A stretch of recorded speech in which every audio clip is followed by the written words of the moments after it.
Marshall Saint Breakthrough. Kabanata 951, pinilit siyang ibunyag ang kanyang sarili.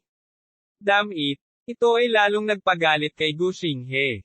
Nabasag niya ang bathtub, at agad na tumalsik ang dugo kung saan-saan. Hindi talaga gumana. Puno ng galit ang mukha ni Gu Xinghe.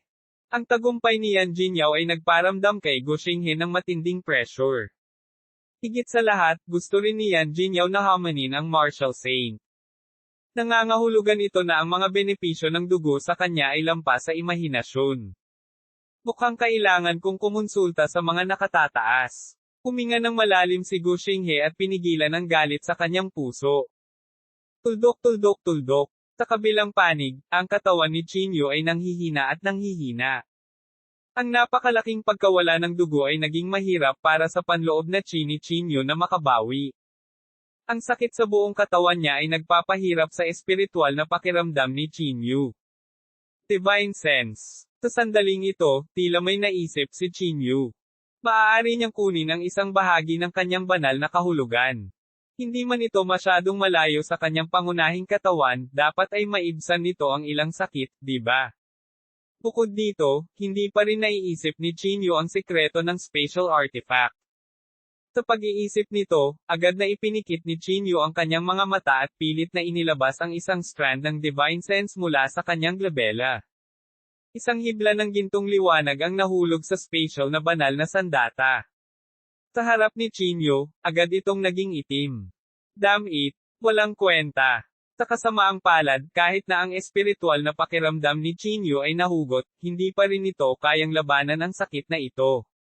Marahil ito ay dahil din sa espiritual na kahulugan ay hindi makaalis sa pangunahing katawan ng napakalayo. Sa huli, hindi ako Marshall Saint. Hindi ko mapaghiwalay ang primordial spirit ko. Bahagyang napabuntong hininga si Qinyu sa kaibuturan ng kanyang puso. Hindi na siya naglakas loob na mag-aksaya pa ng oras. Tiniis niya ang sakit at tumungo sa bangin. Nakarating siya malapit sa bangin. Gaya ng dati, iniangat ni Qinyu ang kanyang ulo at sumigaw patungo sa kailaliman sa ibaba. Senior. Pansamantalang tawag ni Qinyu. Gayunpaman, walang tugon mula sa abis. Senior, alam kong naririnig mo ako. Alam ko rin na nagtatago ka sa ibaba, patuloy na sabi ni Qinyu. Wala akong masamang intensyon. Nandito ako para iligtas ka. Senior, kung naririnig mo ako, pakisagot. Panipi tuldok panipi. Kahit anong pilit ni Qinyu na magsalita, wala pa ring gumagalaw sa ibaba. Nakahiga lang ang sinag ng liwanag na iyon, hindi gumagalaw. Senior, gusto mo ba ng spirit stones? Marami pa ako dito, maibibigay ko ito sa iyo, mapang-akit na sabi ni Qinyu. Hindi lang mga spirit stone, kundi pati na rin ang napakaraming magagandang tonic items. Mabibigyan kita ng kahit anong herbs o treasures. Senior, ang mga spirit stones kanina ay nagwiwisik lang ng tubig sa akin. Basta't tumugon ka sa akin, mas marami pa akong maibibigay sa iyo. Pagkatapos sumigaw, halos mawala ng boses si Qinyu. Gayunpaman, wala pa ring paggalaw mula sa ibaba. Maaaring nagsinungaling sa akin si Luo Jinggayo. Hindi ito espiritual na kahulugan.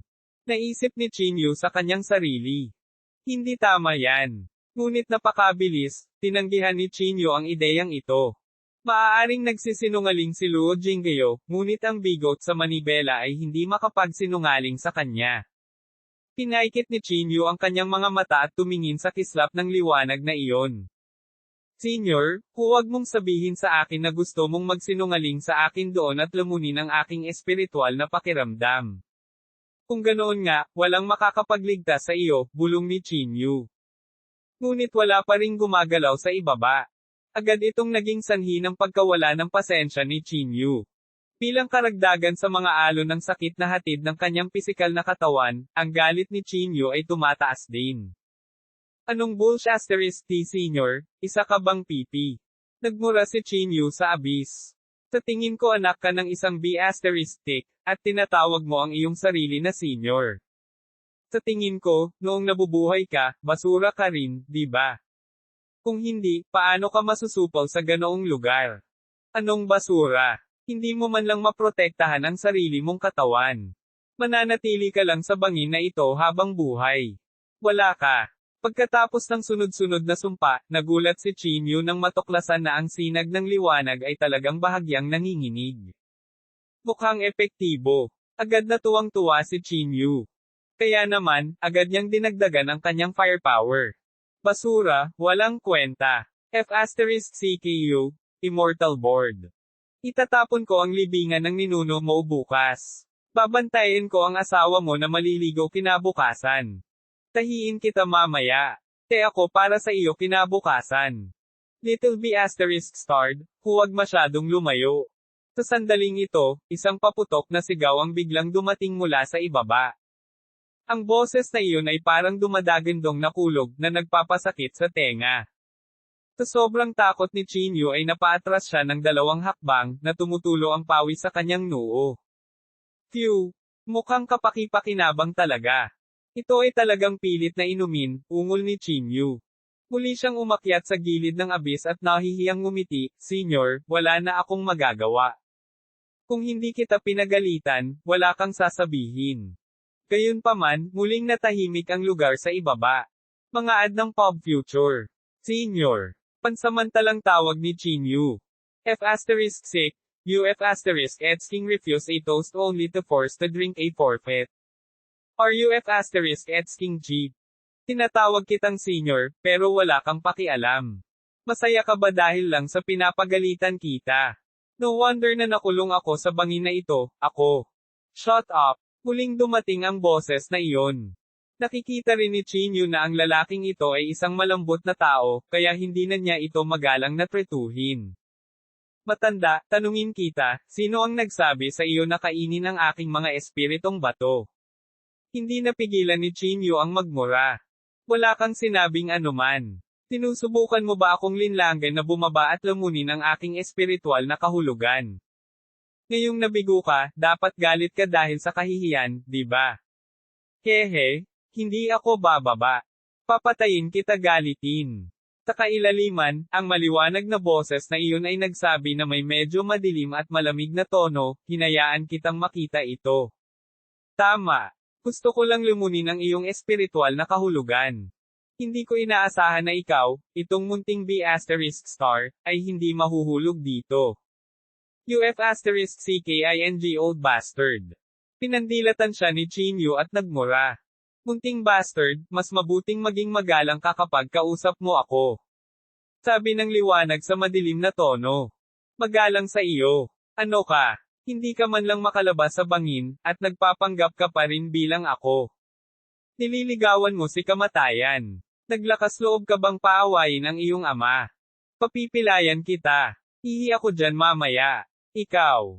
Ang 2 panig ay patuloy na nagmumura sa isa't isa. Ilang sandali pa, umupo si Chinyu sa lupa. Humihingal siya at sinabing, hindi na ako magsasalita ng kalokohan sa iyo.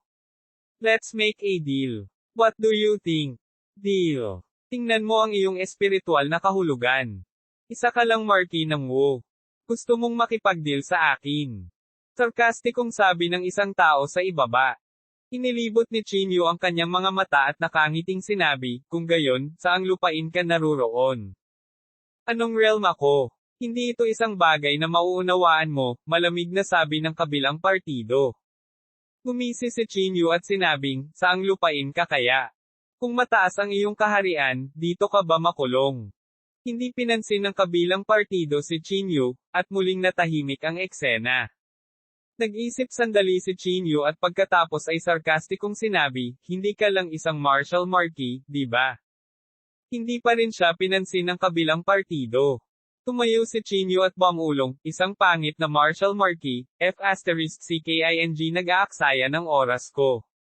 Akala ko napakalakas niya kaya hindi niya ako kayang ikumpara sa akin. Nang marinig ito, ang kabilang partido ay hindi napigil ang sabihin, martial marquee. Ang isang martial saint ay hindi karapat-dapat na banggitin sa aking mga mata. Ang Kabanata 952 ay magbibigay daan sa iyong humakbang sa martial saint realm. Agad na natuwa si Chinyu. Nangangahulugan ito na ang espiritual na kahulugan na ito ay nasa makapangyarihang kaharian man lang. Ibinuka ni Chinyu ang kanyang bibig at magtatanong sana, ngunit bigla siyang nakaramdam ng kakaiba sa labas. Nagmamadali niyang binawi ang kanyang espiritual na pakiramdam at bumalik sa kanyang orihinal na katawan. Nakita niya si Gu Xinghe na naglalakad na may malungkot na ekspresyon.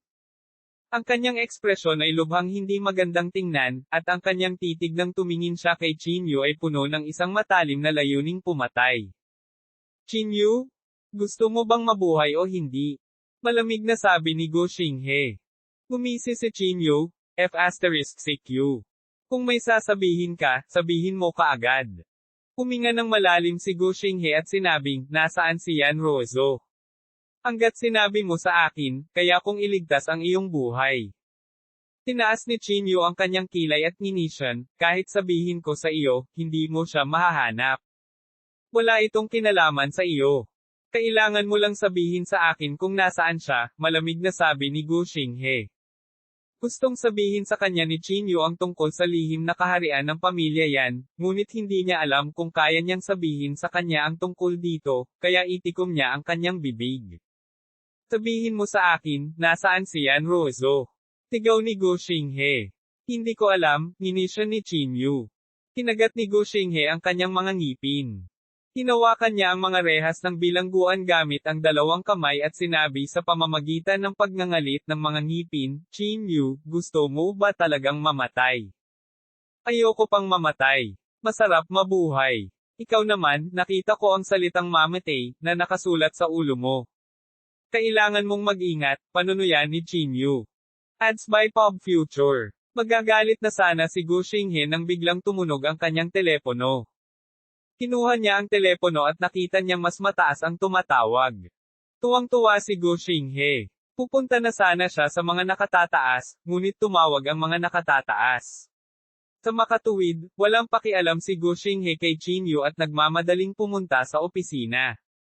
Dumating siya sa opisina at pagkapasok niya, naiinip na sinabi ni Gu Xinghe, mga mahal na nakatataas, mayroon akong mahalagang iuulat. Magsalita ka, sabi ng isang nakatataas. Nahuli namin si Chinyu at natagpuan ang sikreto sa kanya. Tuwang-tuwa na sabi ni Gu Xinghe. Pagkatapos, sinabi ni Gu Xinghe sa mga nakatataas ang lahat ng nangyari kay Yan Jinyao. Matapos marinig ito ng mga nakatataas, natahimik sila. Pagkaraan ng ilang sandali, bumantong hininga ang isa sa mga nakatataas, alam na namin ang tungkol sa koneksyon ng bloodline sa pagitan ni Chinyu at Yan Rozo, ngunit hindi namin inaasahan na ang kanilang mga bloodline ay maaaring gumana sa ikatlong tao sa ganitong paraan. Sayang, buntong hininga ng isa pang mas mataas. Kung maaari lang nating matuklasan ito ng mas maaga. 80% ng bloodlines, natatakot ako na walang ibang makakarating sa antas na ito maliban kay Yan Jinyao. Nag-aalalang sinabi ni Gu Xinghe, mga mahal na nakatataas, mayroon pa tayong oras. Hanggat mahahanap natin ang lokasyon ni Yan Rozo mula sa Chinyu, maaari nating ipagpatuloy ang eksperimento. Bumantong hininga ang mga nakatataas at sinabing, imposibleng mahanap natin si Yan Rozo. Kahit na gawin natin, hindi natin ito mahahawakan. Ano ang ibig mong sabihin? Labis na naguluhan si Gu Xinghe. Ads by Pop Future. Maaaring may mas makapangyarihan kaysa sa mga Panginoon. Sinabi ng mga nakatataas sa mahinang boses, ang nakikita mo ay ang maliit na espasyong ito. Ang totoong mundo ay mas malaki kaysa sa iniisip mo. Maraming mga tao na mas malakas kaysa sa atin. Ibinuka ni Gu Xinghe ang kanyang bibig at may gustong itanong, ngunit pinutol siya ng mga nakatataas. Sige, simula ngayon, huwag mo nang banggitin si Yan Rozo. Hinahanap ka namin para sa isang bagay na mas mahalaga, sabi ng isang mas mataas na tao. Bagamat ayaw ni Gu Xinghe, tumango lang siya. Sinabi ng mga nakatataas sa mahinang boses, mawawala tayo sa loob ng ilang panahon. Sa panahong ito, ang Jingdu Martial Arts Association ay ibibigay sa pangalawang lihim na kaharian upang pamahalaan. Natigilan si Gu Xinghe at medyo nalilito, mga Panginoon, saan kayo pupunta? No need to ask, malamig na sabi ng mga nakatataas. Kung gayon, gaano katagal? Patuloy na tanong ni Gu Xinghe. Hindi naman. Hindi bababa sa kalahating taon, hindi hihigit sa ilang taon, sagot ng mga nakatataas. Sa madaling salita, kapag bumalik tayo, maaari tayong lumitaw sa mundong ito. Nang hindi hinintay na magpatuloy si Gu Xinghe sa pagtatanong, dahan-daang nawala ang mga nakatataas. Magpakita sa mundong ito. Hindi mapigilan ni Gu Xinghe na sumimangot. Sa madaling salita, pagdating ng panahon, ang 8 mas mataas na tao na ito ay maaaring lumitaw sa mundong ito kasama ang kanilang mga tunay na katawan. Sa loob ng mahigit 100 taon, walang sinuman sa JINGDU Martial Arts Association ang nakakita ng tunay na mukha ng 8 mas mataas na ito. Ngayong bigla na lang silang susulpot, baka may malaking mangyayari. Hindi ito masyadong inisip ni Gu Xinghe. Para sa kanya, hindi mahalaga ang mga bagay na ito. Ads by Pop Future. Tuldok. Kinabukasan. Ang labanan sa pagitan ng Martial Saint at Yan Jinyaw na inayos ni Gu Xinghe ay opisyal na nagsimula. Ang labanan na ito ay nakaakit ng hindi mabilang na mga tingin, at ang resulta ay mas nakakagulat. Talagang natalo ang Martial Saint na iyon kay Yan Jinyaw. Bagamat nanalo si Yan Jinyaw sa isang makitid na margin sa isang galaw, ang resultang ito ay nagulat sa lahat. Noon pa lang, natalo ni Qinyu ang isang Martial Saint. Ngayon, ginawa ni Yan Jinyaw ang parehong bagay. Hindi kaya ang isang Martial Marquis na natalo sa isang Martial Saint ay wala. Pareho silang walang katulad na mga henyo. Hindi na nakapagtataka na magagawa nila ang parehong bagay. Hindi ko talaga inaasahan na 2 tao ang makakasira ng kasaysayan, at ang ating henerasyon ay makakasaksi nito sa ating sariling mga mata. Nagkaroon ng maraming iba't ibang mga opinyon, at ang lahat ay hindi maiwasang mapabuntong hininga. Marami sa mga batang Panginoon ng mga maharlikang pamilya ang nagsimulang mabalisa. Mabuti kung ginawa ito ng isang Qinyu, ngunit ngayon na ginawa ni Yan Jinyaw ang parehong bagay, paano sila hindi nababalisa? At ang isa na pinakagalit ay walang alinlangan na si Gu Xinghe. Nakita niya sa sarili niyang mga mata na ang bloodline ni Qinyu ay tumago sa katawan ni Yan Jinyaw. At ang dahilan kung bakit nagawang maging isang battle saint si Yan Jinyaw ay dahil sa pagsasanib ng 2 bloodline na ito. Damn it! Galit na galit si Gu Xinghe kaya naglabasan ang mga ugat sa kanyang ulo. Nang magalit si Gu Xinghe, biglang pumasok si Tian Zuehong mula sa labas ng pinto. Young Master Gu, ano ang ikinagagalit mo? Walang pakialam na tanong ni Tian Zuehong. Biglang inangat ni Gu Xinghe ang kanyang ulo at tumingin kay Tian Zuehong. Huminga siya ng malalim at pinigilan ang kanyang galit habang sinasabi, maaari kong ipangako ko sa iyo kung ano ang gusto mong gawin, ngunit anong mga benepisyo ang makukuha ko. Tinaas ni Tian Zuehong ang kanyang kilay at sinabing, mga benepisyo. Hindi ba't nangako akong bibigyan ka ng 1,000 espiritual na bato? Gumisi si Gu Xinghe, Tian Zuehong, sa tingin mo ba ay pulubi ako? Hindi nagmamadaling sumagot si Tian Zuehong. Nilaibot niya ang silid, pagkatapos ay huminto at walang pakialam na sinabi, maaari kitang maging isang Martial Saint. Tapat na ba ito? Kabanata 953, Pagtutulungan. Pumasok sa Martial Saint Realm. Nagsikip ang mga mag-aaral ni Gu Xinghe. Kahit na may mga taong nakapasok na sa Martial Saint Realm sa kasalukuyang panahon, ito ay napakabihirang. Kahit si Jiang Xia at si Ye Qing, na kilala bilang mga henyo, ay hindi nakapasok sa Martial Saint Realm. At walang kahit isang tao sa nakababatang henerasyon. Pinaikit ni Gu Xinghe ang kanyang mga mata at nginisyan, Tian Zuehong, ang pagguhit ng cake para sa iba ay ang aking kakayahan din. Walang basehan ang mga salita, bakit ako maniniwala sa iyo? Hindi napigilan ni Tian Zuehong ang tumawa nang marinig iyon. Pagguhit ng pie. Sa tingin mo ba ako ay katulad mo? Puno ng panunuya ang mga mata ni Tian Zuehong. Alam mo ba kung gaano kalakas ang immortal na sekta ng pagpatay noon? Kung hindi dahil sa pagbabago ng panahon, sa tingin mo ba ay may karapatan kang makipagtulungan sa akin? Gumisi si Gu Xinghe, oo, ang iyong walang kamatayang sekta ng pagpatay ay masyadong malakas, napakalakas kaya nalipol ito ng isang tao. Nililigawan mo si kamatayan. Nang marinig ito, agad na nagalit si Tian Zuehong. Hinawakan niya si Gu Xinghe sa leeg at itinaas sa ere. Pinabalaan kita, pinakamabuting huwag banggitin ang patayan na walang kamatayang sekta. Ang mga mata ni Tian Zuehong ay puno ng layuning pumatay, at tila may bakas ng takot na nakatago sa kaibuturan ng kanyang layuning pumatay. Pagkatapos, itinapon ni Tian Zuehong si Gu Xinghe sa isang tabi. Huminga siya ng malalim at sinabing, sasabihin ko sa iyo kung para saan ko ginamit ang mga bilanggo na ito, at kung paano ako nakabawi sa aking pinakamataas. Ipapasa ko sa iyo ang lihim na pamamaraan ng Massacre Immortal Sect. Hanggat nakuha mo ang lihim na pamamaraan na ito, ang pagiging isang martial saint ay wala. Inayos ni Gu Xinghe ang kanyang damit, pagkatapos ay tumayo at sinabi, sige, papayag ako. Kung gayon, huwag kang mag-aksaya ng oras. Dalhin mo ako doon, malamig na sabi ni Tian Zuehong. Ads by Pop Future. Hindi ngayon. Umiling si Gu Xinghe. Nanlamig ang mukha ni Tian Zuehong. Bakit? Sinusubukan mo bang magsinungaling sa akin? Hindi. Umiling si Gu Xinghe. Bagaman ako ang namamahala sa JINGDU Martial Arts Association ngayon, ayaw ni Jiaxing na gawin ko ito. Kung nakikialam siya, ito ay magiging isang mahirap na bagay para sa iyo. Kumunat ang noo ni Tian Zuehong. Natural niyang nakita na si Jiaxing ay hindi nasisiyahan sa kanya. Bagamat hindi siya natatakot kay Jiaxing kasama ang White Bone Army na mayroon si Tian Zuehong, kapag sila ay lumaban, ito ay magiging isang mahirap na bagay. Kung gayon, ano ang gagawin mo? Tanong ni Tian Zuehong. Mahinahong sinabi ni Gu Xinghe, bigyan mo ako ng 3 araw. Papaalisin ko si Jiaxing. Makikipag-ugnayan ako sa iyo. 3 araw. Nag-isip sandali si Tian Zuehong at saka tumango, okay, sana hindi ka nababalik sa iyong mga sinabi pagkatapos ng 3 araw.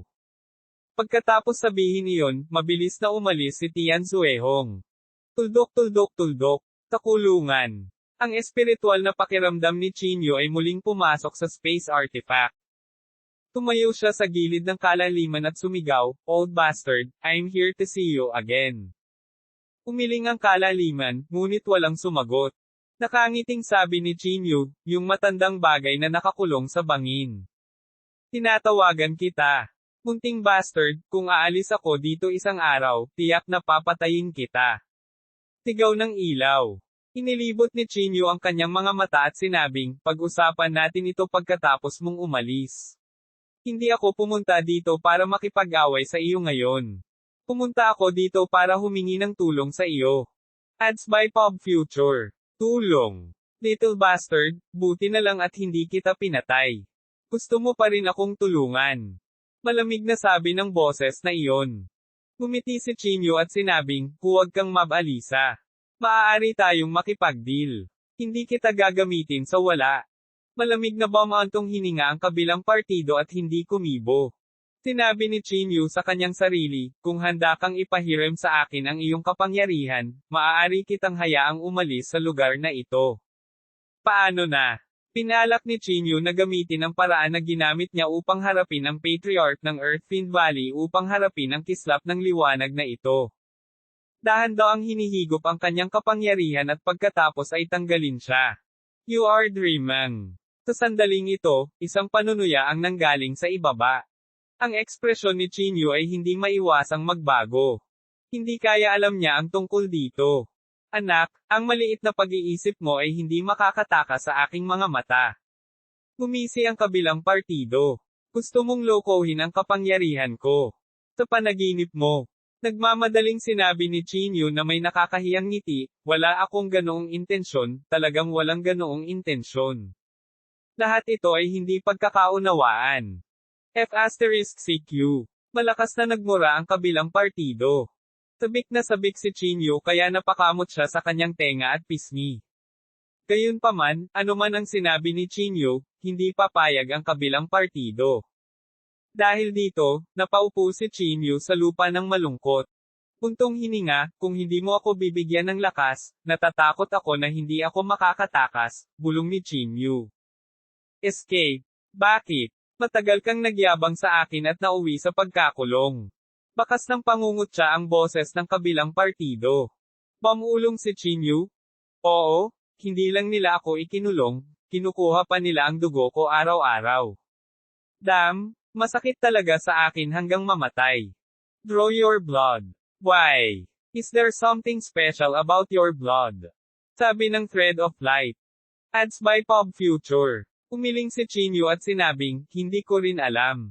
Siguro dahil sa konstitusyon ko. Saligang batas. Ano ang ibig mong sabihin? May bahid ng pananabik ang boses ng kabilang partido. Anong konstitusyon ang mayroon ka? Sinabi ni Chinyu, ito ay sinasabing isang magulong konstitusyon. Anyway, wala akong masyadong alam tungkol dito.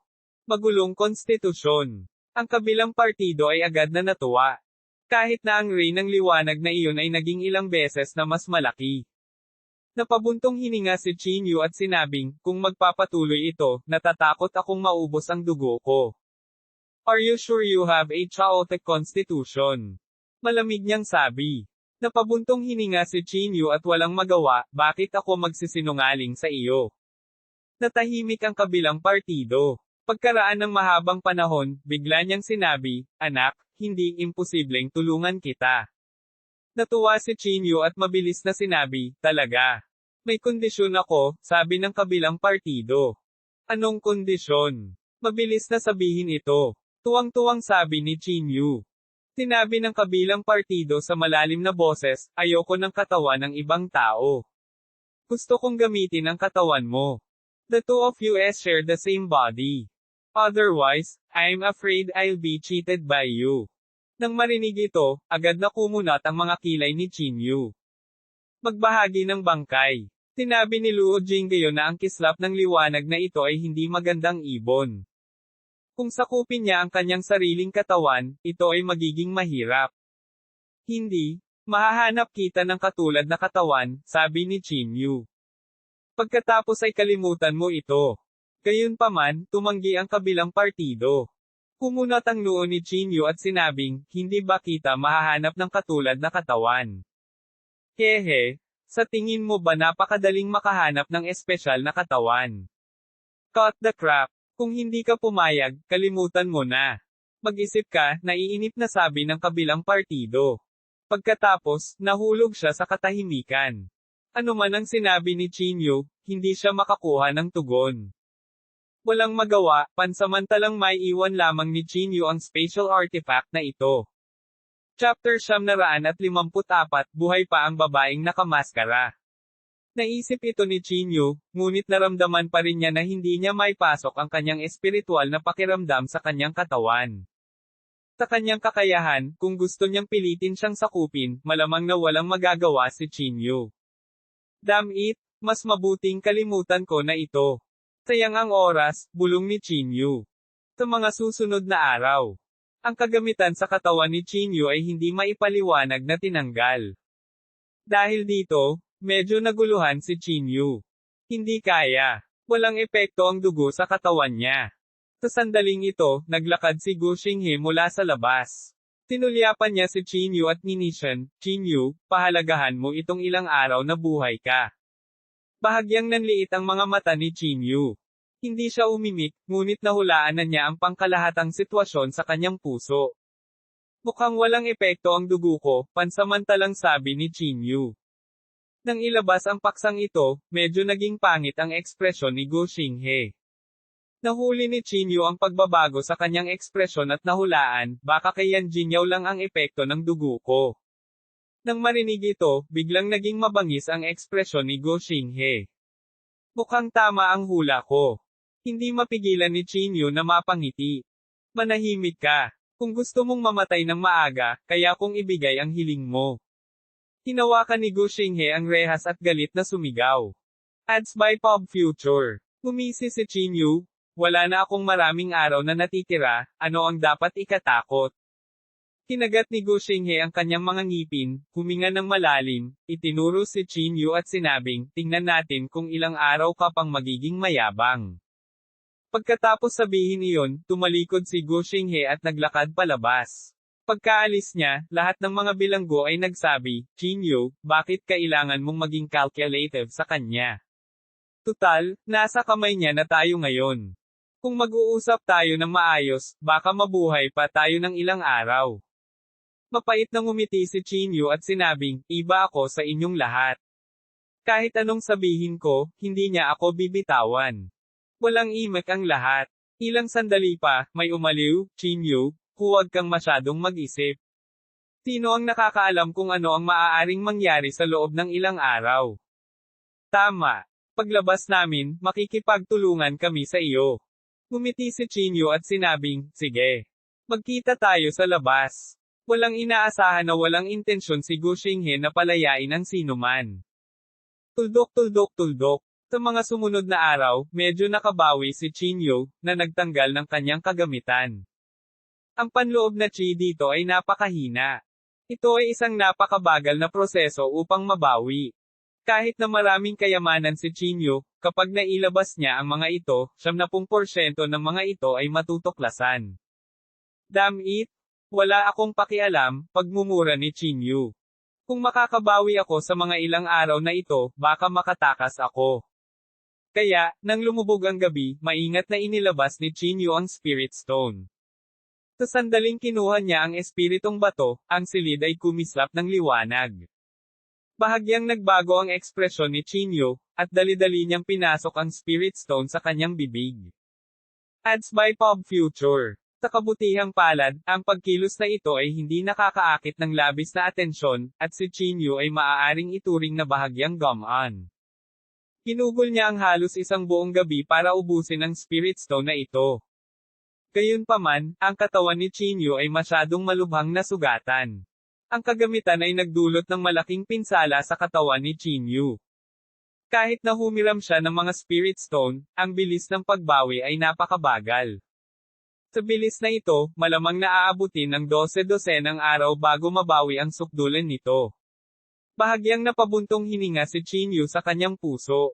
Itinaas niya ang kanyang ulo upang tingnan ang aparato sa kanyang harapan, at ang kanyang puso ay muling napuno ng galit. Huminga ng malalim si Chinyu at pinilit ang sarili na kumalma. Sa bilangguan, maraming bilanggo ang nag-usap tungkol sa kanilang pang-araw-araw na buhay. Mula timog hanggang hilaga, mula sa kasaysayan hanggang sa hinaharap. Mukhang nasanay na sila sa ganitong buhay. Kahit na ito ay mayamo, ito ay maaaring ituring na mapurol. Paminsan-minsan, sinasamahan sila ni Chinyu at nakikipag-chat sa kanila. Ang kanilang mga araw ay medyo maganda. Sa araw na ito, ang mga bilanggo ay nag-uusap at nag-uusap gaya ng dati. Sa sandaling ito, bumukas ang pinto. Sa ilang kadahilanan, biglang nagkaroon ng masamang premonition si Chinyu. Pagtingin niya, nakita niya si Gu Xinghe na naglalakad papasok ng may malalaking hakbang. At may isa pang tao sa tabi niya. Ang taong iyon ay walang iba kundi si Tian Zuehong. Tian Zuehong. Bahagyang nagbago ang ekspresyon ni Chinyu. Bakit siya pumunta dito? Ads by Pop Future. Narinig ni Chinyu ang iba't ibang aksyon ni Tian Zuehong. Sinasabing nilamon ng taong ito ang panloob na lakas at espiritual na pakiramdam ng hindi mabilang na mga mandirigma, dahilan upang ang buong mundo ng martial arts ay mapuno ng kalungkutan. Hindi kaya. Naisip niya ang maraming bilanggo. Maaari kayong umalis muna. Kinaway ni Gu Xinghe ang kanyang kamay at pinaalis ang lahat. Inilibot ni Tian Zuehong ang kanyang tingin sa paligid, na para bang kinakalkula niya ang mga bilanggo sa kulungang ito. Sa lalong madaling panahon, ang tingin ni Tian Zuehong ay dumapo kay Chinyu. Sino ang taong ito? Tinanong ni Tian Zuehong si Chinyu at tinanong. Sinabi ni Gu Xinghe, siya si Chinyu. Oh, agad na napukaw ang interes ni Tian Zuehong. Dalawang hakbang siya pasulong at naglakad sa harap ni Chinyu.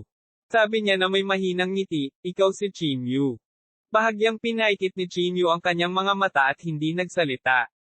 Walang pakialam na sinabi ni Tian Zuehong, speaking of which, kailangan ko talagang magpasalamat sa iyo. Kung hindi dahil sa iyo, natatakot akong hindi na ako makaalis sa sekta ng walang kamatayang patayan. Nang marinig ito, hindi napigilan ni Chinyu na mapangiti, kung gayon may utang ka sa akin. Kailan mo ito balak bayaran? Isang pabor. Tinaas ni Tian Suehong ang kanyang kilay at pagkatapos ay sinabing may mahinang ngiti, "Well, kung handa kang magtrabaho para sa akin, maaari kong isaalang-alang ito." Tian Suehong, ang Chinyu na ito ay sobrang tuso. Huwag kang magpalinlang sa kanya, paalala kaagad ni Gu Xinghe sa kanya. Hindi siya pinansin ni Sky Blood Rainbow at tumingin kay Chinyu na parang naghihintay ng sagot ni Chinyu. Hindi sinagot ni Chinyu ang kanyang tanong. Sa halip, sinabi niya, "Sky Blood Rainbow, hindi ka ba natatakot na masupol muli? Mas mabuting mag-ingat." Napigilan na naman. Ha. Nang marinig ito ni Sky Blood Rainbow, hindi niya napigil ang tumawa ng malakas. Sino pa sa mundo ang makakapigil sa akin? Kapag itinayo kong muli ang Immortal Massacre Sect, ito pa rin ang magiging numero 1 sekta sa mundo. Ang tono ni Tian Suehong ay puno ng kumpiyansa at kataasan. Ganun ba? Hindi mapigilan ni Chinyu na mapangiti. "Tian Suehong, may masamang balita ako sa iyo." Tinaas ni Tian Suehong ang kanyang kilay at sinenyasan si Chinyu na magpatuloy. Inilipat ni Chinyu ang kanyang mukha sa gilid ng rehas at maingat na sinabi, "Buhay pa ang babaeng nakamaskara." Kabanata 955, mga pamamaraan ni Tian Suehong. Buhay pa ang babaeng nakamaskara, at nakita ko na siya, misteryosong bulong ni Chinyu sa kanyang tainga. Nang marinig ito, agad na umatras si Tian Suehong ng ilang hakbang, puno ng takot ang kanyang mukha. Pati katawan niya nanginginig. Anong mali? Nagmamadaling naglakad si Gu Xinghe at nagtanong. Walang sinabi si Tian Suehong, ngunit patuloy na umaagos ang pawis sa kanyang noo. "Ikaw, nagsasalita ka ng walang kaparerekon." Nanginginig ang boses ni Tian Suehong. Tumawa si Chinyu, "Totoo ang sinabi ko. Bakit ako magsisinungaling sa iyo? Kalokohan. Mahigit 10,000 taon na siyang patay." Galit na sigaw ni Tian Suehong. Gumisi si Chinyu, "Hindi mo ba alam na nabuhay siyang muli? At higit sa isang beses." Paanong hindi alam ni Tian Suehong? Siyempre, alam niya ang pamamaraan ng babaeng nakamaskara. Gayunpaman, nabigo ang karamihan sa mga muling pagkabuhay ng babaeng nakamaskara at hindi nagdulot ng anumang gulo. Ang bilang ng kumpletong pagkabuhay muli ay napakakaunti. Gusto mo akong takutin, tama? Sa tingin mo ba maniniwala ako sa iyo? Malamig na sabi ni Tian Suehong. Inilahad ni Chinyu ang kanyang mga kamay at sinabing, "Ikaw ang bahala. Kung maniniwala ka o hindi, nasa iyo. Sabi ko sa iyo, ang taong ito ay makasalanan at tuso. Lumayo ka sa kanya." Sigaw ni Gu Xinghe. Ads by Pop Future. Matagal na walang sinabi si Tian Suehong. Kinaway-kaway niya ang kamay niya at naglakad sa gilid na para bang pinapakalma ang sarili. Pagkaraan ng hindi malamang tagal ng panahon, sa wakas ay kumalma si Tian Suehong. Lumakad siya pabalik at nginisyan, "Chinyu, ako, si Tian Suehong. Hindi ako takot mamatay. Hindi ako maniniwala sa isang salita na sasabihin mo. Sabi ko, maniwala ka man o hindi ay sarili mong negosyo," minisya ni Chinyu. Pinaikit ng Sky Blood Rainbow ang kanyang mga mata at sinabing, "Narinig ko na ikaw ay isang magulong katawan. Siguradong napakalakas ng iyong espiritual na pakiramdam, tama? Mararamdaman ko ito ng maayos mamaya." Nang marinig ito, agad na nagbago ang ekspresyon ni Chinyu.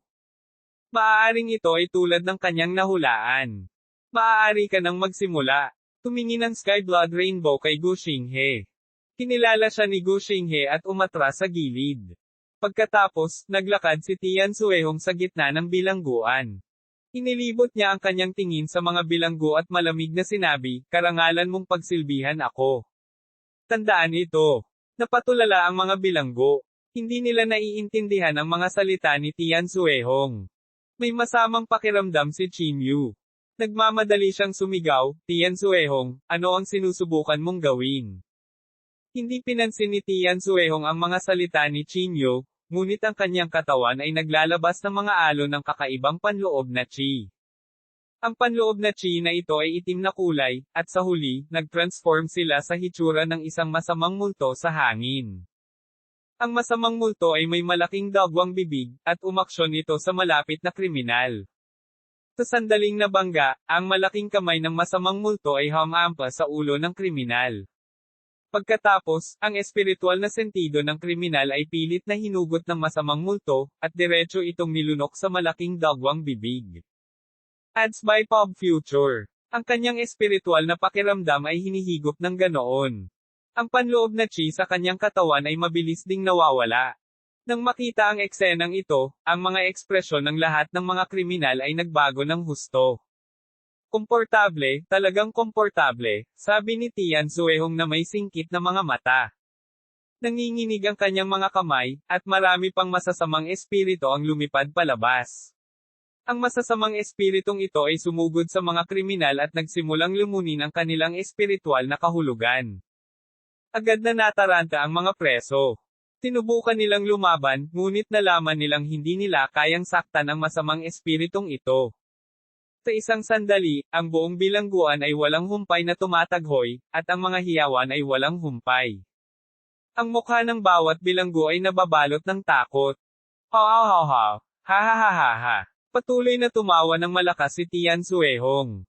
Ang ekspresyon ni Chinyu ay sobrang hindi magandang tingnan. Hinawakan niya ang rehas at galit na umungol, Tian Zuehong, stop now. Gumisi si Tian Zuehong, tumigil ka. Huwag kang mag-alala, malapit ka na. Sa pagtingin sa mga bilanggo sa paligid niya na walang humpay na umiiyak, ang puso ni Chinyu ay parang tinaga ng kutsilyo.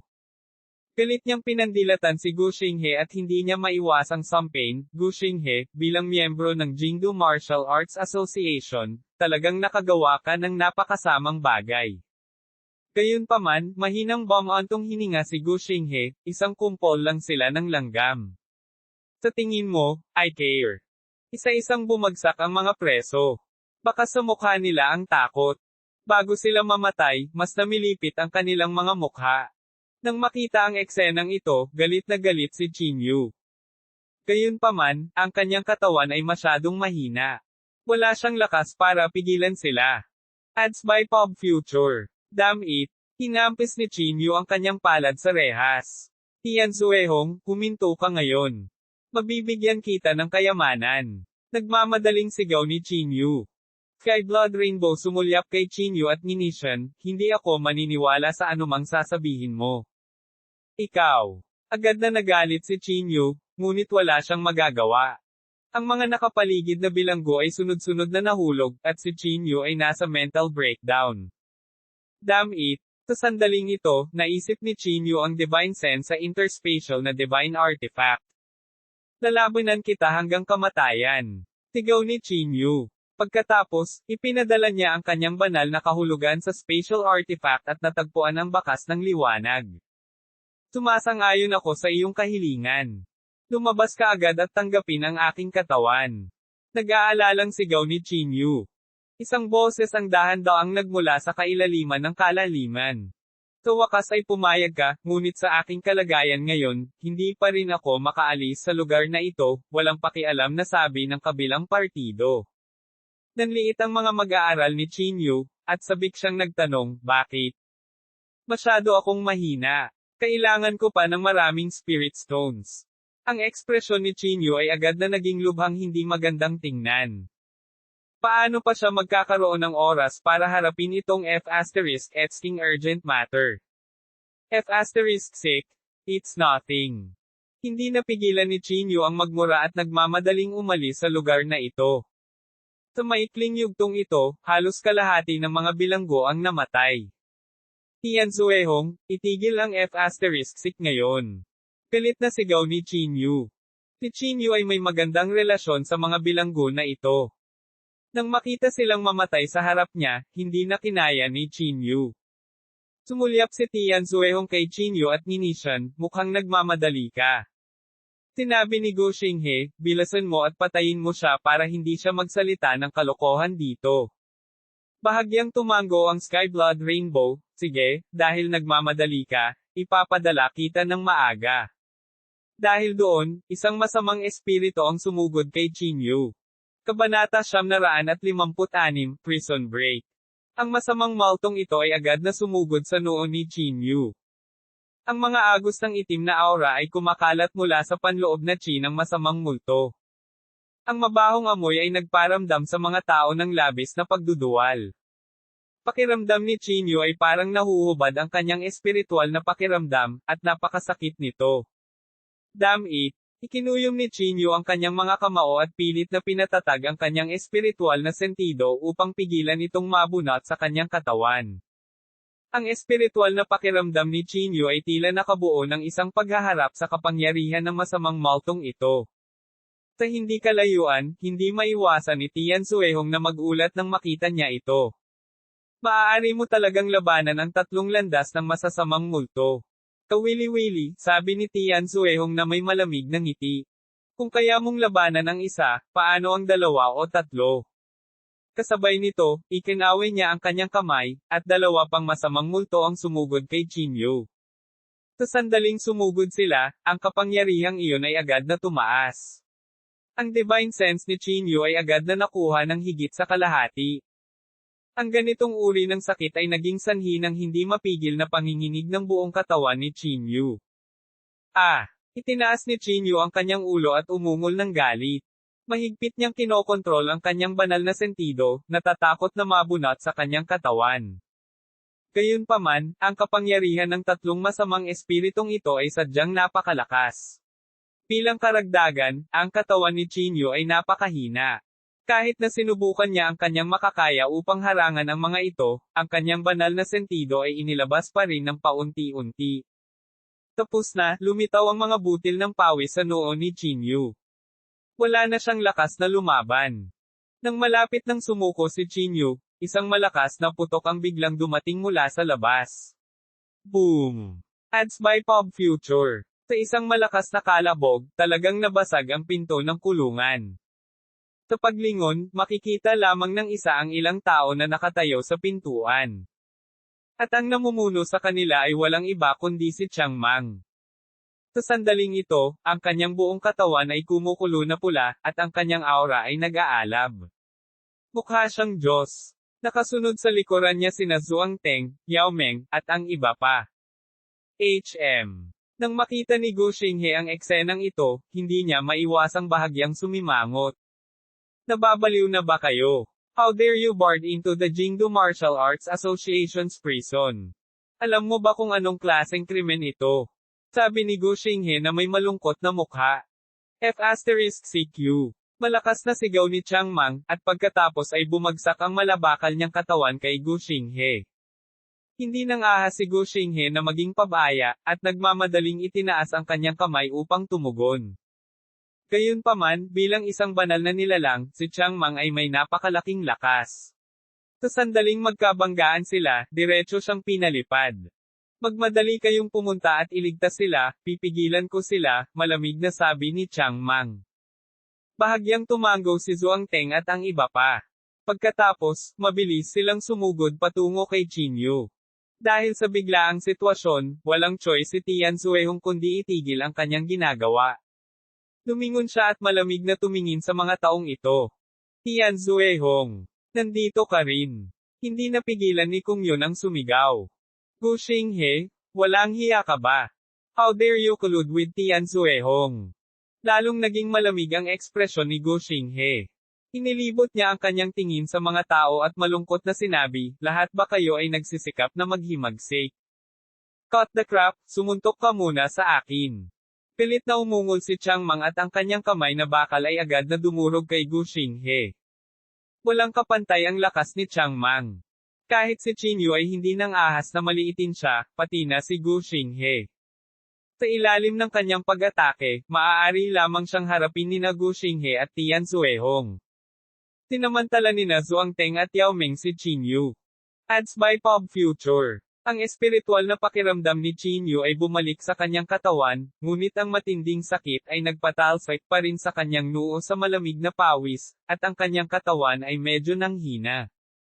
Napakahirap ng kulungan na ito, hindi mo ito mabubuksan, sabi ni Chinyu sa mahinang boses. Nanginig ang katawan ni Zhuang Teng, at naglabas siya ng isang maitim na mahabang espada. Ito ay isang banal na espada na ipinasa sa aming pamilya. Ito ay sinasabing magagawang putulin ang lahat. Huwag mag-alala, ginawa namin ang buong paghahanda, sabi ni Zhuang Teng. Pagkatapos niyang sabihin iyon, ikinaway niya ang kanyang kamay at diretsyong nilaslas patungo sa kulungan. Buzz! Sa isang pagsabog ng liwanag, ang mga rehas ng bilangguan ay agad na naputol. Napakatalim nito na maging si Qingyu ay nabigla. Huwag mag-aksaya ng oras. Kapag dumating ang kanilang mga tao, hindi tayo makakaalis, sabi ni Yao Meng. Pagkatapos sabihin iyon, mabilis na pumasok si Zhuang Teng at hinaila si Qingyu, naghahanda na umalis. Sa sandaling ito, si Chiang Mang ay nakalubog pa rin sa isang madugong labanan. Pagharap sa kanilang dalawa, tila pagod na pagod din siya. Sunod-sunod na lumitaw ang bloody hole sa buong katawan niya. Sa pagtingin kay Chiang Mang na desperadong lumalaban, biglang nakaramdam si Qingyu na medyo hindi makayanan. Maligaw ka dali. Ipaubaya mo sa akin si Chiang Mang, sabi ni Kung Yun na nakakunot ang noo. Hindi nakaimik si Qingyu. Hindi niya maiwasang madamay. Hindi niya akalain na darating ang mga taong ito para iligtas siya sa sarili nilang kagustuhan. Salamat, taos pusong sabi ni Qingyu. Tumigil ka na sa pagsasalita ng walang kaparerekan at umalis ka na. Sigaw ni Kung Yun. Hindi na nagsalita pa si Qingyu. Sa ilalim ng takip ng mga ito, naglakad siya patungo sa pintuan. Nang makarating siya sa pintuan, biglang huminto si Qingyu. Ads by Pop Future. Zhuang Teng, pahiram sa akin ang iyong espada, sabi ni Qingyu sa mahinang boses. Sumimangot si Zhuang Teng at nagtanong, ano ang gusto mong gawin? Umiling si Qingyu at sinabing, mabilis, walang oras. Nang makita ito, hindi na nagsalita pa si Zhuang Teng at agad na ibinigay ang espada sa kanyang kamay kay Qingyu. Kinuha ni Qingyu ang banal na espada. Pilit niyang pinaandar ang panloob na chi sa kanyang katawan at itinurok ang natitirang espiritual na enerhiya sa banal na espada. Pagkatapos, itinuon ni Qingyu ang kanyang tingin sa bilangguan. Nagsikip ang kanyang mga mag-aaral, at sa galit na galit, ibinaba ni Qingyu ang banal na espada sa kanyang kamay pasulong. Buzz! Isang pagsabog ng liwanag ang tumawid. Ang kakilakilabot na panloob na chi ay parang isang alon na dagat, na ikinagulat ng lahat. Hindi maganda. Nagmamadaling umiwas sina Gu Xinghe at Tian Xuehong sa gilid. Gayunpaman, hindi nila inaasahan na ang target ng espadang ito ay hindi sila, kundi ang bilanggo. Ang tibak ay tumama sa buong bilangguan, at ang lahat ng mga bar ay hiniwang patag. Ito lang ang magagawa ko. Kayo. Pilasan ninyo at tumakas. Tumingin si Qingyu sa mga bilanggo at sinabi sa kanyang huling hininga. Pagkatapos sabihin ito, nagdilim ang paningin ni Qingyu, at siya ay direktang nahimatay. Maraming mga nakakainis na tao ang agad na dumagsa. Sila na kanina pa puno ng hinanakit ay lalo pang galit na galit. Sa pagharap sa napakaraming galit na mga bilanggo, naiwasan lamang ni Tian Xuehong at Gu Xinghe ang kanilang matutulis na mga gilid. Lahat, umatras dali. Sigaw ni Chiang Mang at Kung Yun. Hinapin nilang dalawa ang mga bilanggo at umatras palabas ng pinto. Sumigaw si Gu Xinghe, Jaixing, Jaixing. Ngunit pagkatapos niyang sumigaw, naalala niya na pinaalis si Jaixing at ang dalawang martial saints sa tabi niya. Damn it! Agad na galit si Gu Xinghe. Medyo hindi magandang tingnan ang ekspresyon ni Tian Xuehong. Malamig niyang iniwas ang tingin sa maraming nakatakas na mga bilanggo at bumulong sa mahinang boses, talagang nakatakas sila. Huminga ng malalim si Gu Xinghe at malamig na sinabi, naglakas loob silang pumunta sa Jingdu Martial Arts Association para lumabas sa bilangguan. Nag-aalala lang ako na wala akong dahilan para harapin sila. Dahil doon, itinuon niya ang kanyang tingin sa pinto at sumigaw, pumunta ka, ibalik mo kaagad si Jaixing. Kabanata 957, ay kilala sa buong mundo. Walang laman ang buong kulungan. Mukhang hindi rin maganda ang ekspresyon ni Tian Xuehong. Kakasimula pa lang ng kanyang pagsipsip, at hindi niya inaasahan na maaabala siya. Higit sa lahat, hindi niya dinala ang kanyang White Bone Army. Kawili-wili, ang mga langgam na ito ay gustong lumaban. Gumisi si Tian Xuehong at nagpakawala ng malamig na ngiti. Sige, patayin silang lahat. Pinagdikit ng Sky Blood Rainbow ang kanyang mga kamay. Tuldok-tuldok-tuldok. Nang magising si Chinyu, nasa bundok na siya. Hindi kalakihan ang bundok na ito, at mukhang templo. Ang mga bahay na parang templo ay sunod-sunod na nakaupo sa bundok na ito. Natarante si Chinyu na nagmulat ng kanyang mga mata. Habang sinusubukan niyang bumangon, naramdaman niya ang mga alon ng matinding sakit sa buong katawan. Nasaan ito? Tumingin si Chinyu sa paligid, puno ng pagkalito ang kanyang mga mata. Gising ka na. Malakas na tinapik ni Zhuang Teng ang balikat ni Chinyu. Agad na napangiti si Chinyu sa sakit. Mag-ingat ka. Hindi napigilan ni Yao Meng na sabihin. Hinawakan ni Zhuang Teng ang kanyang ilong at medyo nahihiyang sinabi, masyado akong nasasabik. Ikinaway ni Chinyu ang kanyang kamay.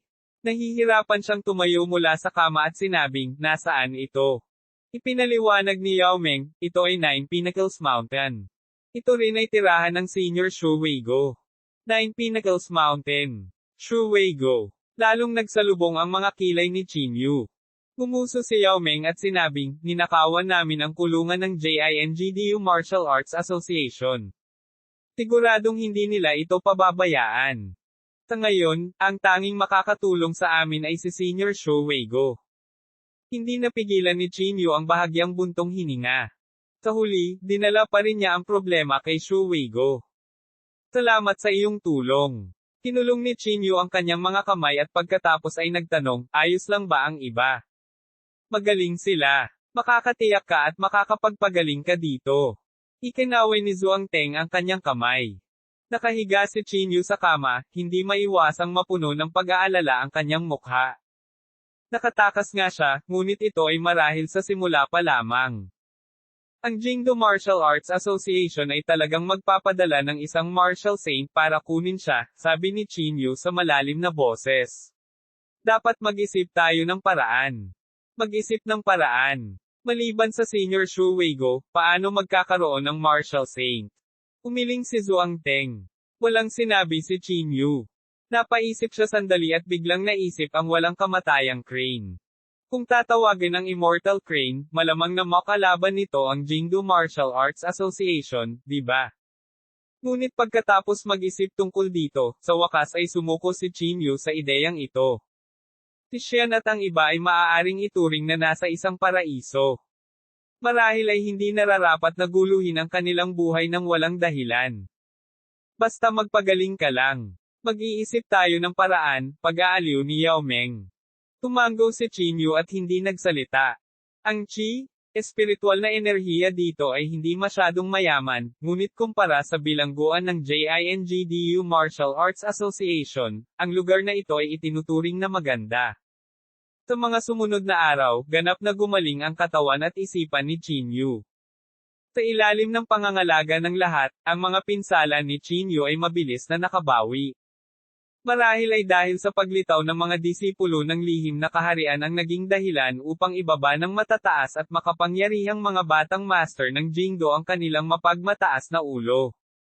Tinala ni Zhuang Teng ang banal na espada, at inilabas ni Yao Meng ang lahat ng mahahalagang halamang gamot sa pamilya upang gamutin ang sakit ni Chinyu.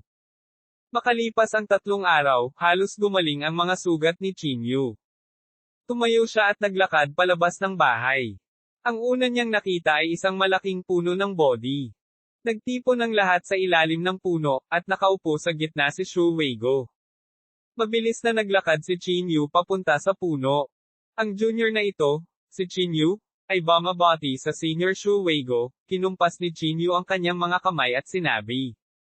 Bahagyang tumango si Shu Weigo at iwinagayway ang kanyang kamay, umupo ka. Chinyu, magaling ka. Muntik mo nang mapatay ang isang martial saint. Napakagaling mo. Malakas na tinapik ni Chang Mang ang balikat ni Chinyu. Mapait na ngumiti si Chinyu at sinabing, halos hindi ko siya natalo sa kabayaran ng aking buhay. At saka, siya ang pinakamahinang santo ng militar. Tama na ito. Mula noong sinaunang panahon, walang sino man ang nakatawid sa kanal na ito. Kahanga-hanga ka na. Tahimik na sabi ni Shu Weigo. Agad na itinago ni Chinyu ang kanyang mga kamay at sinabing, ang tunay na kamangha-mangha ay ikaw. Malinaw mong mapipiling mamuhay ng mas mabuting buhay, ngunit handa mong ipagsapalaran ang iyong buhay upang labanan sila. Umiling si Shuweigo at sinabing, natatakot ako na iyon lang ang magagawa ko. Senior, ikaw ang unang taong pumasok sa Martial Saint Realm ngayon. Iyan ay isang first class na henyo. Sabi ni Kung Yon. Umiling si Shuweigo at sinabing, maaaring hindi mga henyo ang mga pumasok sa Martial Saint stage. Maraming tao na may mas mataas na talento kaysa sa akin. Kung alam ko na ang pagpasok sa yugto ng Martial Saint ay magdudulot ng hindi kinakailangang gulo, mas gugustuhin kong manatili sa yugto ng Martial Marquee magpakailanman. Nang marinig ito ng lahat, agad silang natahimik.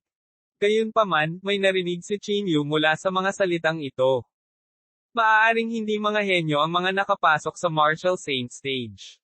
Sa madaling salita, hindi umaasa ang isa sa talento para makatuntong sa Martial Saint Realm. Nang maisip niya ito, itinaas ni Chinyu ang kanyang mga kamay kay Shuweigo at sinabing, Senior, sinabi mo na ang isang tao ay hindi umaasa sa talento upang makapasok sa Martial Saint Realm. Kung gayon, ano ito? Estado ng pag-iisip, comprehension, o swerte. Ang sinabi mo ay walang kinalaman sa akin. Umiling si Shuweigo. Ikinulong ni Chinyu ang kanyang mga kamay at sinabing, minsan kong sinubukang gumawa ng karwahe sa likod ng mga saradong pinto. Nang maglaon, sinimulan kong maranasan ang mundo. Gayunpaman, hindi ako nakatuntong sa Martial Saint Realm. Wala man lang akong intensyon na tumuntong sa Martial Saint Realm. Ngayon, medyo nalilito ako. Hindi ko alam kung anong paraan ang gagamitin para makapasok sa Martial Saint Realm. Please give me some guidance, Senior. Dama po ang tingin ni Shuweigo kay Chinyu. Ang kanyang pares ng malalalim na mata ay tila nakikita sa pamamagitan ni Chinyu. Ang mga tao sa paligid ay sabay-sabay ding tumingin kay Shuweigo na para bang naghihintay sila ng kanyang patnubay. Sa sandaling ito, dahan-dahang tumayo si Shuweigo. Dahan-dahan siyang nagsabi ng ilang salita, kapag naunawaan mo na si Dao, malalaman ng mundo. Pagkasabi nito, dahan-dahang umalis si Shuweigo. Kapag naintindihan mo si Dao, malalaman ng mundo. Kumunat ang noo ni Chinyu at paulit-ulit na inulit ang pangungusap na ito, na parang may gusto siyang makuha sa pangungusap na ito. Ano nga ba ang ibig sabihin ng pangungusap na ito? Hindi maiwasang maguluhan ang mga tao sa tabi niya. Seryoso, hindi ba maaaring maging mas tiyak si Senior Shu? May mga bagay na kailangang intindihin ng sarili mo, ano ang alam mo? Hindi umimik si Chinyu. Tinapa niya ang kanyang baba at napuno ang kanyang isipan ng pangungusap na ito. Kapag naintindihan ng isa ang Dao, malalaman ng mundo. Sa buong araw, bahagyang nakakunot ang mga kilay ni Chinyu. Pinuno ng pangungusap na ito ang buong isip niya. Sige, huwag mo nang isipin pa. Hindi pa gumagaling ang katawan mo. Magpagaling ka ng maayos, walang ingat na sabi ni Changmang. Ngumiti si Chinyu at sinabing, sige. Kahit na ganoon ang nangyari, hindi pa rin maiwasan ni Chinyu na pag-isipan ang mga salitang ito. Kabanata 958 hanggang 9 na Pinnacles Mountain. Sa mga sumunod na araw, lahat ay kumain, nabuhay, at naglakbay sa 9 na Pinnacles Mountain. Si Shuweigo ay may hardin ng gulay sa bundok, na puno ng dalisay na natural, walang polusyon ng mga gulay. Maliban dito, nag-alaga din siya ng manok, itik, at isda sa bundok, na namumuhay ng medyo masaya. Suang Teng, nga pala, ano ang pangalan ng iyong espada? Bakit napakabangis nito? Sa araw na ito, pagkatapos nilang kumain, nagtanong si Changmang. Sa pagsasalita tungkol dito, agad na sinabi ni Zhuang Teng na may pagmamalaki, ang taybak na ito ay tinatawag na Taihi. Ito ay ipinamana ng lolo ng aking lolo. Ito ang pinakamahalagang kayamanan ng aming pamilya. Taihi. Magandang pangalan iyon. Bahagyang tumango si Chinyu.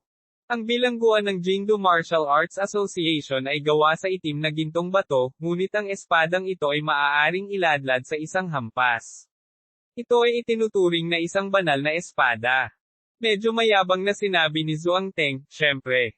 Sinasabing minsang ginamit ng lolo ng aking lolo ang espadang ito para pumatay ng dragon. Ngunit hindi ipinasa sa akin ng aking ama ang pamamaraan ng espada. Sinasabing ang pamamaraan ng espadang ito ay makakasiguro sa kaunlaran ng patriarch ng aking pamilya. Ngumiti si Chinyu at sinabing, kung lalabas ka ng espada, hindi ka haharapin ng iyong ama, tama ba? Nakangiting sabi ni Zhuang Teng, syempre inilabas ko ito ng palihim. Kapag nalaman niya ito, tiyak na bugbugin niya ako hanggang mamatay. Nang marinig ito, hindi napigilan ni Chinyu ang magpasalamat, maraming salamat. Ayos lang. Ito ay wala. Ikinaway ni Zhuang Teng ang kanyang kamay. Itinaas ni Chinyu ang kanyang ulo upang tumingin sa langit at hindi napigil ang mapabuntong hininga. Sa gabi, mag-isang nakaupo si Chinyu sa kang. Tumingin siya sa labas ng bintana. Isang kabilugan ng buwan ang nakasabit sa langit. Ang liwanag ng buwan ay sumikat sa mukha ni Chinyu, na naging puti ng nyebe. Alam ng lahat kapag naintindihan ng isa ang daw, mahinang ungol ni Chinyu. Senior Shuweigo, sinasabi mo ba na kailangan mong maunawaan ang daw para maging isang martial saint? Sinubukan ni Chinyu na hawakan ang dakilang daw, ngunit hindi ito nagbigay sa kanya ng anumang kaliwanagan. Kinaumagahan, dumating si Chinyu sa harap ng bahay ni Shu Weigo ng madaling araw. Sa sandaling ito, si Shu Weigo ay nagtatanim ng mga gulay sa looban. Nang makita niya si Chinyu, ibinaba niya ang asarol sa kanyang kamay. Senior Shu Weigo, iniisip ko kung maaari akong magkaroon ng isang sandali ng iyong oras. Gusto kong talakayin ang daw sa iyo, sabi ni Chinyu. Tumango si Shu Weigo. Naka-crossleg siya sa lupa at sinenyasan si Chinyu na maupo din.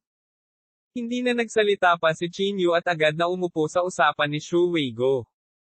Senior Shu Weigo, kapag sinabi mong mauunawaan mo ang daw sa isang araw, ang tinutukoy mo ba ay ang pag-unawa sa dakilang daw? Pansamantalang tanong ni Chinyu. Hindi sinagot ni Shu Weigo ang tanong na ito. Sa halip, tinanong niya, ano ang layunin ng iyong paglilinang? Bahagyang kumunat ang noo ni Chinyu. Napakamot siya sa kanyang ulo at sinabing, ang layunin ng aking paglilinang ay palaging nagbabago. Noong una, gusto kong makawala sa mahirap na buhay. Nang maglaon, ito ay para kay Yan Rozo. Later on, ang pagnanais na maging mas malakas ay tila naging isa sa aking mga hinahangad. Gayunpaman, ito ay kadalasang dahil kay Yan Rozo. Bahagyang tumango si Shu Weigo, at pagkatapos ay nagtanong, kung gayon, alam mo ba ang layunin ng aking paglilinang, at ano ito? Umiling si Chinyu, na nagpapahiwatig na hindi niya alam. Tumingin si Shu Weigo sa hardin ng gulay sa kanyang harapan at sinabing, alam ng lahat na ang aking talento ay pangkaraniwan at hindi ko gustong ipaglaban ito. Isang purong lupa lang ang mahal ko. Minsan naisip ko na ito ang aking landas. Tumingin si Chinyu kay Shu Weigo nang may pagtataka at sinabing, ano ang nangyari pagkatapos nito? Napangiti si Shu Weigo at sinabi, napagtanto ko na hindi lamang isang purong lupain ang aking pinapaboran, kundi pati na rin ang mga tao, bagay, at lahat ng bagay na nakikita ko. Hinawakan ni Chinyu ang kanyang baba at tumingin kay Shu Weigo na may nalilitong ekspresyon. Walang nakakaalam kung ano ang iniisip niya. May ilang mga bagay na maaari mo lamang asahan sa iyong sarili upang unawain. Pagkatapos mong ganap na maunawaan ang mga ito ay makakatuntong ka sa ibang kaharian, sabi ni Shu Weigo. Kung ito ay batay lamang sa talento, ang taong magiging unang hakbang sa Martial Saint Realm ay tiyak na hindi ako. Natahimik sandali si Chinyu, na parang may naintindihan siya. Naiintindihan ko. Tumayo si Chinyu at sinabi.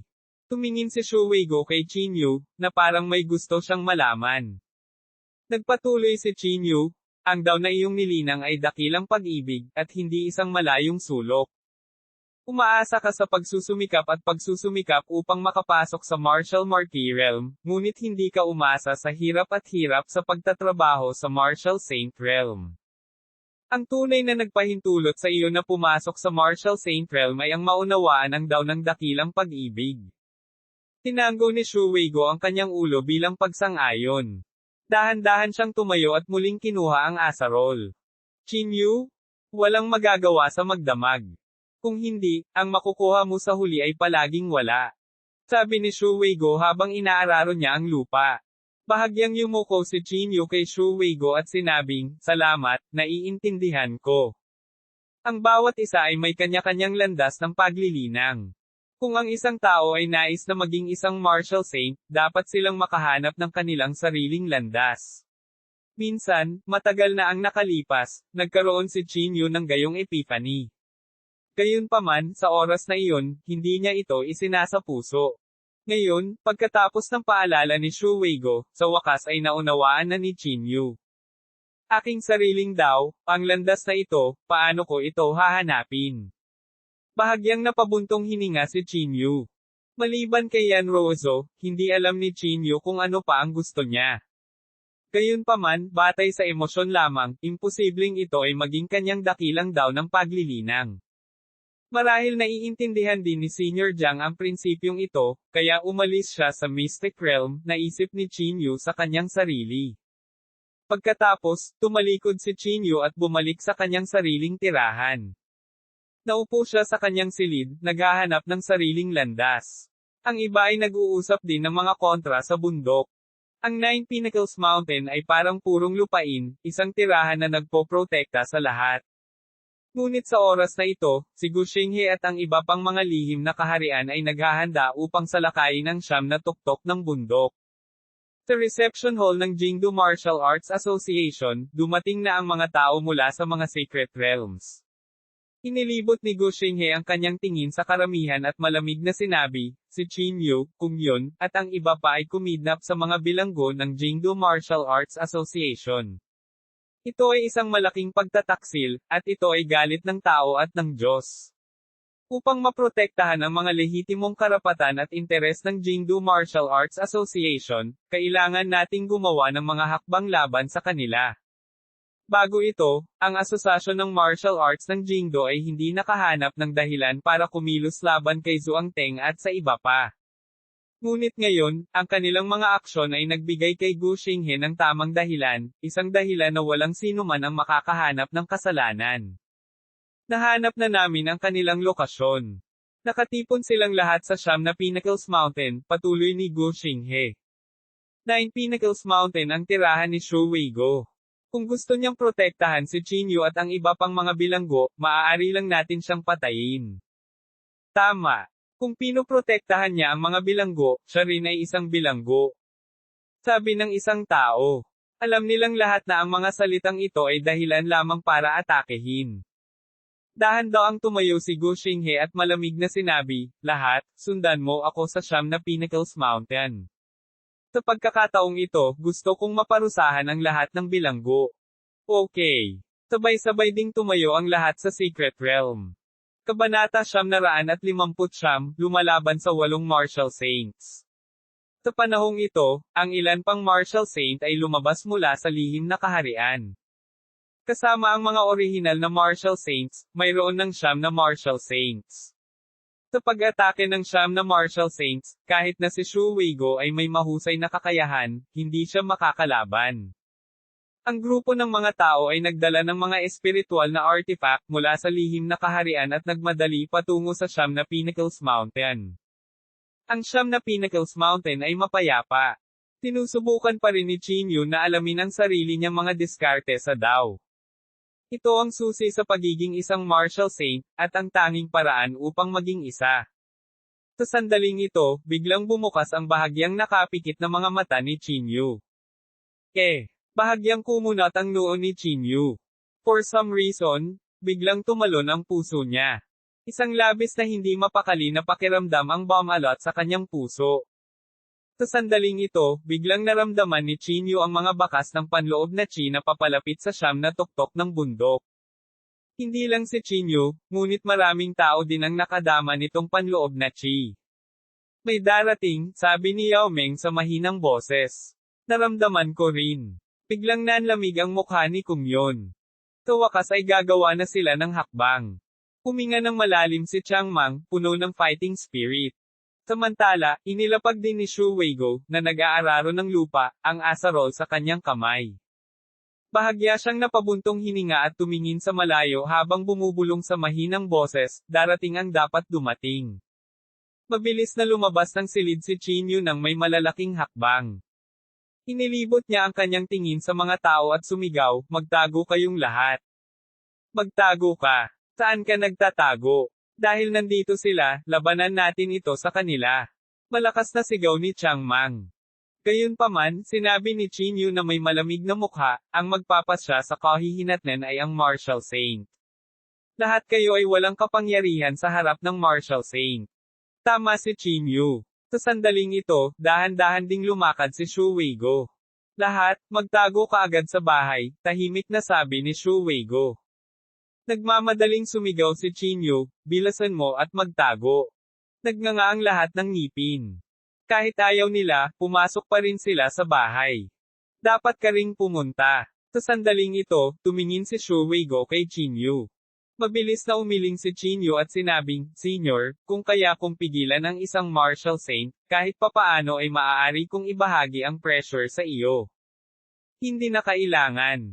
Isa pa at isa ay hindi magbabago ng anuman. Umiling si Shu Weigo.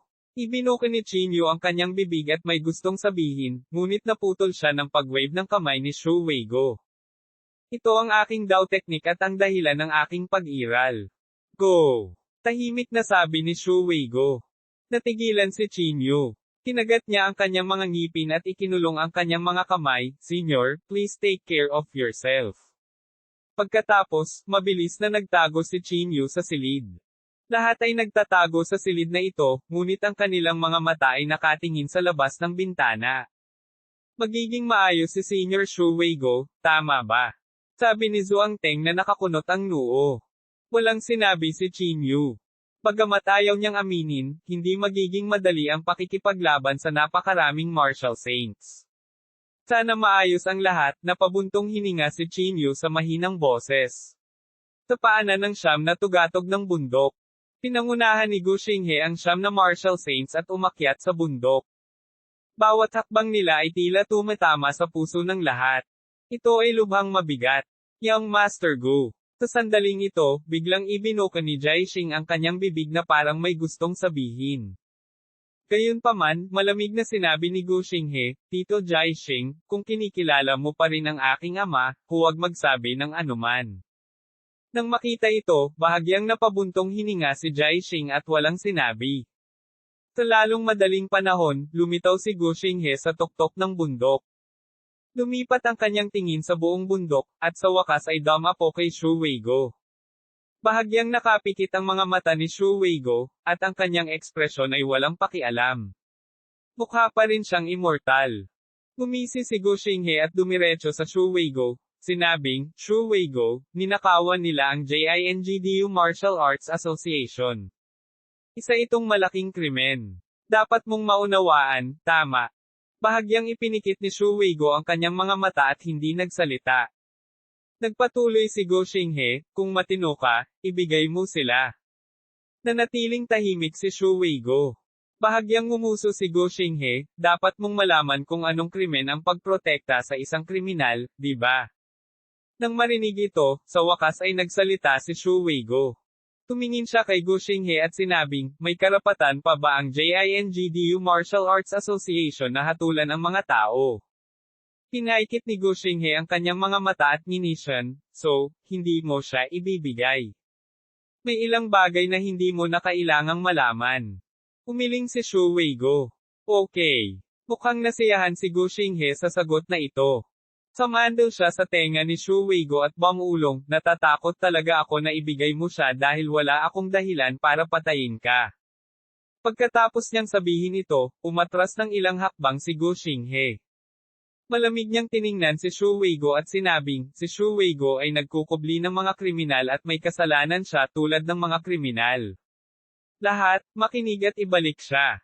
Ang siyam na Martial Saints ay sabay-sabay na sumulong. Si Zheng Ji, na natalo sa huling pagkakataon, ay tila gustong ibalik ang kanyang mukha. Nanguna siya at naglakad patungo kay Shu Weigo. How dare you? Na hindi pa nakapasok sa Mystic Realm, na sumalungat sa amin. Hindi ko talaga alam kung saan ka kumukuha ng tiwala mo. Habang galit na sumisigaw si Zheng Ji, bigla niyang ikinuyom ang kanyang kamao at hinampas ito sa mukha ni Shu Weigo. Hindi nagbago ang ekspresyon ni Shu Weigo. Ikinumpas niya ang kanyang manggas, at isang puwersa na parehong matatag at banayad, pati na rin ang kasamaan, ay agad na sumugod sa kanya. Ang puwersa sa kamao ni Zheng Ji ay agad na natunaw ng gentle force. At ang matigas at mabangis na puwersang iyon ay humampa sa dibdib ni Zheng Ji. Deng deng deng. Agad na umatras ng ilang hakbang si Zheng Ji, at bumulwak ang isang bibig ng dugo. Ilang tadyang sa kanyang dibdib ang nabali, at maraming dugo ang umagos palabas. Damn it! Agad na nagalit si Zheng Ji, at ang kanyang panloob na chi ay lumundag. Basura! Gayunpaman, sa oras na ito, sinulyapan siya ni Gu Xinghe ng malamig na tingin, at ang kanyang mga mata ay napuno ng pangungutya. Hindi kami nandito para makipaglaro sayo. Pinalakpakan ni Wan Guqiong ang kanyang mga kamay at nakangiting sinabi, tama si Young Master Gu. Iminumungkahi kong sabay-sabay tayong umatake at tapusin ang labanang ito sa lalong madaling panahon. Kailangan nating patayin ang Shu Weigo na ito sa lalong madaling panahon. Tumingin si Gu Xinghe kay Wan Guqiong at bahagyang tumango, sumasang-ayon ako. Lahat, sama-samang umatake. Sa sandaling magbigay siya ng utos, 8 martial saints ang sabay na naglakad patungo kay Shu Weigo. Si Jai Xing lamang ang nakatayo sa gilid ni Gu Xinghe at hindi gumagalaw. Nanatiling kalmado si Shu Weigo nang harapin ang 8 martial saints na ito. Para bang inasahan na niya ang kanyang pagtatapos at binaliwala na niya ang kanyang buhay at kamatayan. Sa silid, si Qin Yu at ang iba pa ay may sobrang pangit na mga ekspresyon sa kanilang mga mukha. Kahit na si Shu Weigo ay napakahusay, paano niya haharapin ang 8 martial saints? Kabanata 960, ang paglusong ni Jiang He. Ang 8 martial saints na ito ay malamig na tumingin kay Shu Weigo. Malapit nang sumiklab ang isang mahusay na labanan anumang oras. Matanda, pumunta ka sa impyerno. Sa isang galit na dagindong, opisyal na nagsimula ang mahusay na labanan. Halos sabay na umatake ang 8 martial saints. Ang kanilang matulin at mabangis na galaw ay yumanig sa buong siyam na Pinnacles Mountain. Ang ekspresyon ni Shu Weigo ay kalmado, at ang kanyang mga galaw ay mas elegante at natural. Ang kanyang dalawang malalaking manggas ay nagdadala ng banayad at mabangis na puwersa habang hinarap niya ang 8 sa kanila sa katamtamang bilis. Ang mga galaw ay isa-isang naiwasan. Ang nakakagulat ay ang mga galaw ni Shu Weigo ay walang katulad na matikas, at talagang madali niyang naiwasan ang bawat galaw. Napakalakas ni Senior Shu. Nang makita ang eksenang ito, lahat ay hindi naiwasang magkayem ng kanilang mga kamao. Medyo nabigla din si Qin Yu. Ang lakas ni Shu Weigo ay tila bumuti ng kaunti. Boom! Nagpatuloy ang mga pagsabog sa labas. Maging si Qin Yu at ang iba pa ay naapektuhan. Ang kanilang mga mata ay nakatutok sa labas, at ang kanilang mga puso ay nasa kanilang mga lalamunan. Si Gu Xinghe at ang iba pa ay hindi nagmamadali. Maaaring gilingin ng 8 martial saints si Shu Weigo hanggang mamatay. Bakit hindi ka pumunta? Napatingin si Gu Xinghe kay Jai Xing at nagtanong. Hindi na kailangan iyon, sabi ni Jai Xing. Bahagyang bumantong hininga si Gu Xinghe at sinabing, hindi na ba kailangan, o ayaw mo bang pumunta? Hindi tumugon si Jai Xing, ngunit napakalinaw ng kanyang intensyon. Uncle Jai Xing, kailangan kong ipaalala sa iyo na ikaw ay miyembro ng pangalawang Mystic Realm, mahinang ngumuso si Gu Xinghe. Tumango si Jai Xing at sinabing, alam ko. Lagi akong magiging miyembro ng pangalawang Mystic Realm.